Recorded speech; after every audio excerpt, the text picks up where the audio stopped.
In today's video, I'm going to teach you how to model an apple in Blender. We'll start super simple and build up a clean organic result that looks great from every angle. First, begin with a fresh scene, so nothing gets in the way.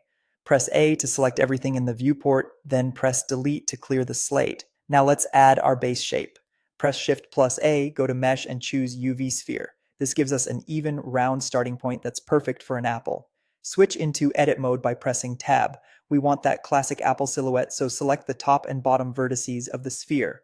Turn on proportional editing by pressing O. With that enabled, press S and then Z to scale along the vertical axis. Gently stretch and squash until you see the apple's plump body take shape. Use your scroll wheel to adjust the fall-off size so the transformation feels smooth and natural. To avoid a perfectly symmetrical look, add a touch of randomness. Go to top view with numpad 7, click a single vertex, and press G to nudge it slightly. Because proportional editing is on, the surrounding area will follow softly. Keep these moves subtle. Tiny imperfections make the apple feel real. Now let's create the stem area.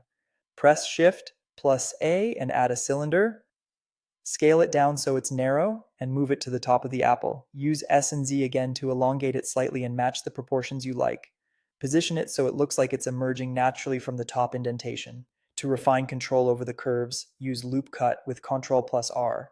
Add a few supportive cuts where you want crisper transitions or softer bulges, then adjust those vertices with proportional editing for smooth, controlled tweaks. Time to smooth everything out.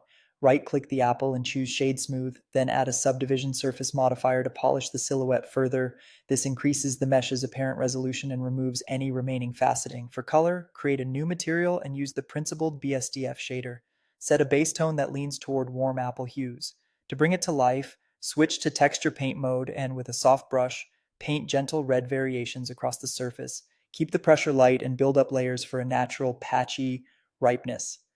Quick recap. We started with a sphere, shaped it with proportional editing, added a hint of randomness, created the stem, smoothed and subdivided, assigned a material, and finished with texture paint for color variation.